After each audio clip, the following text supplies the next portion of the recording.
They say you never forget the day your life almost gets derailed for something you didn't do. And let me tell you, for Zoe Washington, that day hit her like a slap, not in the privacy of her own home, but in front of an entire plane of strangers at 30,000 feet. Picture this: a 16-year-old black girl, tears streaming down her cheeks, standing alone at the front of the plane while a flight attendant, Heather, face pinched with that tight-lipped suspicion, accuses her of lying. And the whole cabin just goes silent, watching as Zoe reaches for her backpack, hands trembling, knowing whatever she pulls out could change everything, if anyone even cares to look. Yeah, that happened. But let me back up a sec, because the real story didn't start with the accusation. It started long before, back in West Philly. Zoe's not your average high schooler. She's a prodigy, the kid who draws aircraft schematics on her bedroom walls instead of hanging up boy band posters, whose single mom, Vanessa, works 2 jobs just to keep the lights on and still finds time to drive Zoe to science fairs. Vanessa's mantra? Dreams don't know bank balances, she'd whisper, late at night, taping together prototype wings with her daughter at the kitchen table. And for years, Zoe believed it.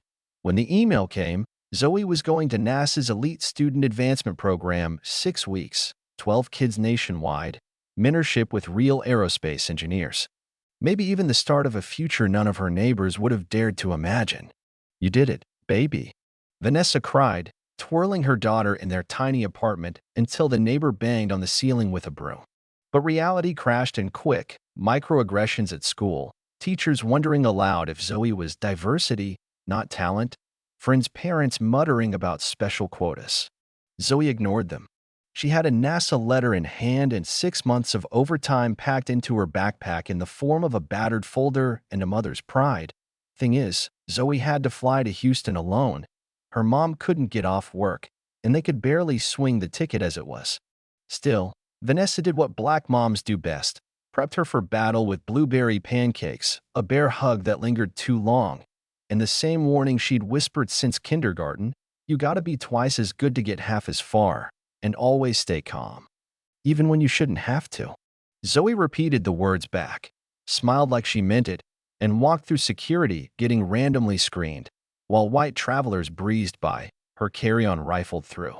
Her boarding group challenged at the gate by strangers who assumed she didn't belong. On the plane, Zoe found her seat, tried to lose herself in her textbook.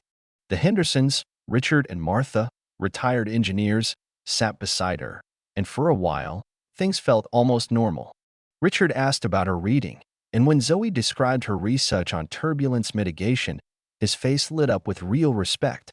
That's grad school stuff, he said, and for a moment Zoe let herself believe that maybe, just maybe, brilliance could outshine bias. Then came Heather.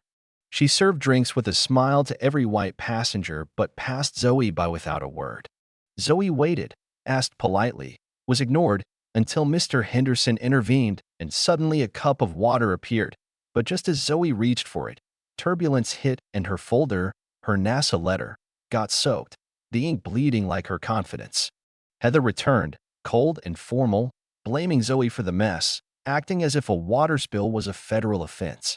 When Zoe tried to explain, another attendant, Brad, brushed her off. "Stop disrupting other passengers," he said, voice just loud enough for everyone to hear, and then the tension in row 14 thickened. Heather made an announcement over the intercom about suspicious activity, her gaze lingering on Zoe, setting the whole cabin on edge. Zoe, feeling every stare, remembered her mother's warning not to show anger. But when Brad returned demanding to check her backpack for missing items, Zoe's heart hammered. She knew how this could play out. Being black isn't reasonable suspicion, she said, but the crew pressed on, oblivious or uncaring that they were making a scene, not following protocol, and humiliating a kid whose only crime was boarding the wrong plane with the wrong skin color. Dragged to the front galley, surrounded by flight crew, Zoe watched as her belongings were dumped out for all to see: clothes, textbooks, a photo album, her mother's lucky bracelet, even her private journal. And then, as if on cue, Heather found a pair of expensive earbuds in Zoe's bag, earbuds Zoe had never seen in her life. "Mr. Patterson in first class reported these missing," Heather announced, holding them high for the cabin to see, voice dripping with self-righteousness. Zoe's voice cracked. Those aren't mine. Someone planted them. But now the narrative was out of her hands. The crew threatened to have her detained in Houston, her NASA dream crumbling with every word. That's when Tyler, a young businessman nearby, stood up, phone raised, recording the whole thing, and said, "What you're doing to this girl is wrong." For the first time, the balance shifted just a little, and then the unexpected happened.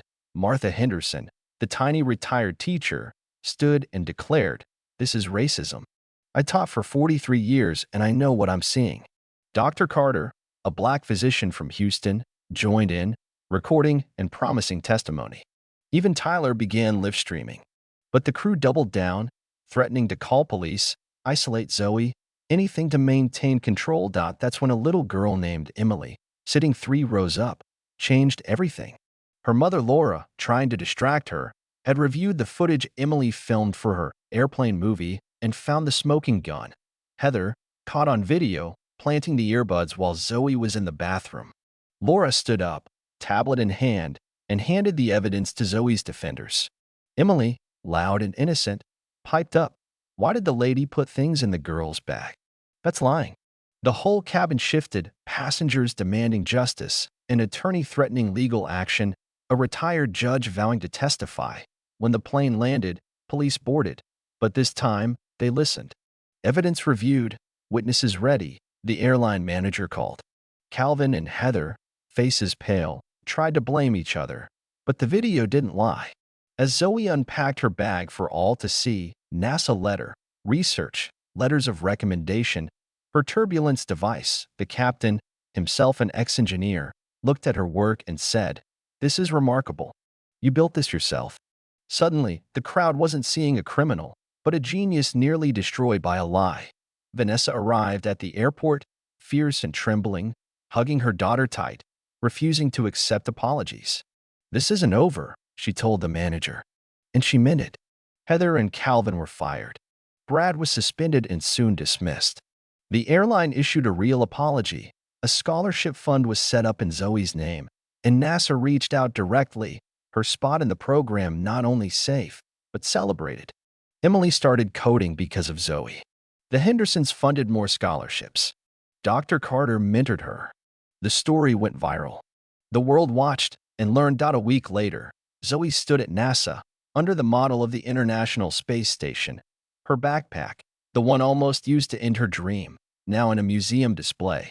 "Our brilliance cannot be diminished by those who refuse to see it," she told a new crowd of young girls. Her research was being tested by the very airline that almost broke her spirit. Her mother was offered a job at NASA. And Zoe's message, clear and proud, "If you see injustice, speak up. Don't let anyone rewrite your story. You know what I mean." So, if you ever witness discrimination on a plane, at work, anywhere, ask yourself, would you speak up or stay silent? Would you let a lie destroy someone's future? Or would you be like Emily or Laura or Dr. Carter? Drop your thoughts in the comments. Like, share, and help this story reach those who need to hear that courage and truth can still win the day. Because Zoe's story proves, the only thing stronger than prejudice is a community that refuses to look away.